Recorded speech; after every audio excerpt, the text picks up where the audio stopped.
I need the scoop. A father's desperate struggle turns into a nightmare when his 8-year-old son attacks him on sight with no explanation. This heartbreaking Reddit confession reveals the raw reality of a parent facing constant violence from his own child despite years of trying everything to reach him.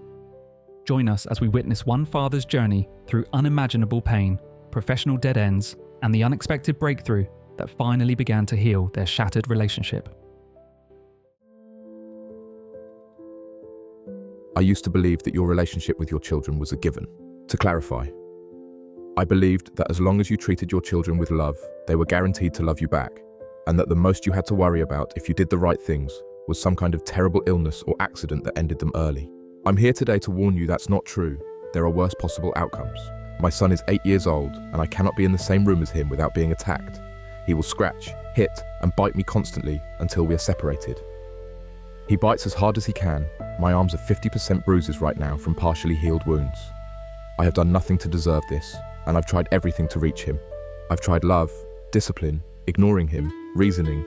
Nothing sticks, and as the years have gone on, it's only gotten worse.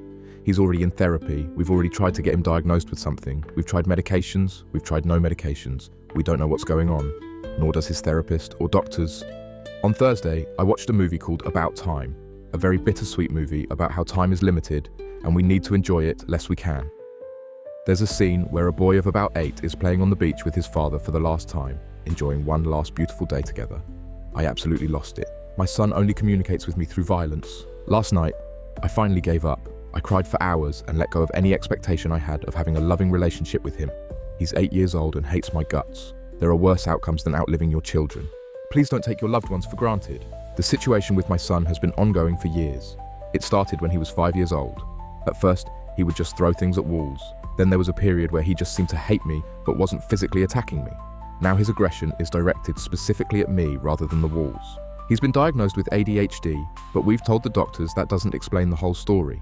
He may also be on the spectrum and seems to have anxiety and sensory processing issues, but doctors haven't diagnosed him with anything beyond ADHD so far. We're getting a second psychiatric evaluation soon.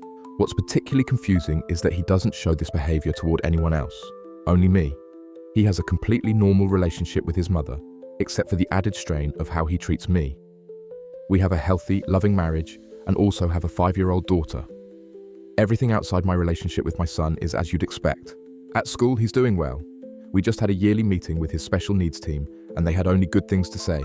There's no indication of bullying. He loves friends and people, except for one person, me.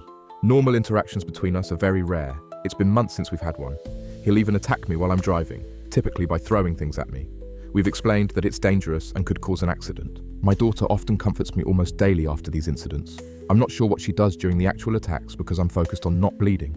We've considered whether he might see me as a threat to his relationship with his mother or is jealous of my relationship with her, but we have no particular reason to believe this over any other theory. While he's violent towards me, he shows no signs of violence toward anyone or anything else. He doesn't open up about why he does anything, which makes it difficult for his therapist to help. We're not quite ready for inpatient treatment, but that's starting to enter the conversation as we consider our options.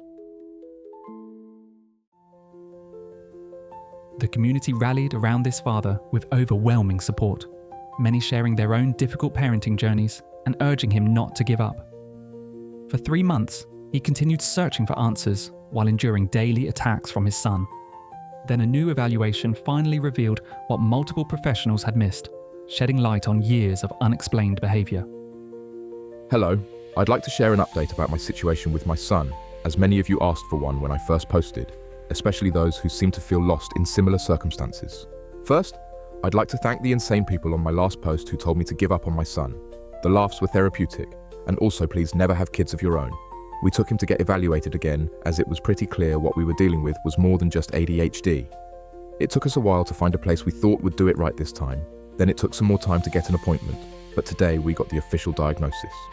He has ADHD and a severe version of it, but he's also mildly autistic. On top of this, he has high anxiety and signs of depression. Some people suggested other conditions, and he does seem to have symptoms that overlap with those.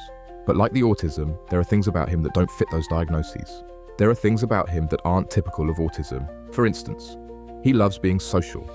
These inconsistencies and the fact he was younger and had severe ADHD, which masked the autism, made an autism diagnosis difficult at that time. So why does he hate me? As best I understand it so far, this is what happened. When he was halfway into kindergarten is when it started. His disabilities caused him to struggle compared to his peers, which led to feelings of inadequacy. Being 5, he didn't have the tools to handle that, so he began coming home from school and destroying the house as a way to express his feelings. We would try to reason with him patiently, but he wouldn't hear it. We tried many other ways of helping him, but the house was getting destroyed, and the only thing that would get him to stop would be sharp, loud commands from my scary male voice. Stop that. So that's what I would do every time he started acting up, because that's what worked. What I was doing, though I didn't know it, was using his anxiety to scare him into behaving better. As time went on, and I continued this, I became this scary figure in his life to be feared. The anxiety built until it became a complicated hate. So where are we now? He doesn't attack me on sight usually, which is an improvement, but when I come home from work, he often wants to be alone in his room now.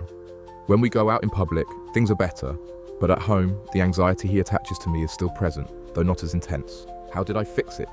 First, I stayed away. I let things chill out for a few weeks, and when he would attack me, instead of getting angry and punishing him or defending myself by shoving him off me, I remained calm and had my wife correct him instead. Then, I decided I needed to talk to him about all this. I knew that going to his room meant immediate bleeding on my part, so I would armor up in a winter coat and gloves, enter his room, and calmly fend his attacks off. It would end with me restraining him on the floor and just talking to him about his behavior and why it led to my behavior and why I never meant to be scary, but I had to be scary to stop the madness. This had a little bit of a positive effect, but it took a long time. I did this routine for weeks without much progress. He would attack me, I would restrain him, I would talk and ask him to open up, and he would be silent. Then I finally found something that clicked. I told him I loved him and always would, and that I thought he was a special and talented kid, and that I would always be proud of him. He cried in my arms and got angry and wanted me to stop, but I pushed through. So then for a couple weeks, I kept letting him know that, and over time his reaction to it became normalized, which is how I knew he really believed and understood it. Now we have a routine I call Daddy Therapy Time, and when I come in his room and say let's talk, he gets straight like a pencil on his bed, and I kind of compress him into the bed, and his head hangs off, which he likes for some reason.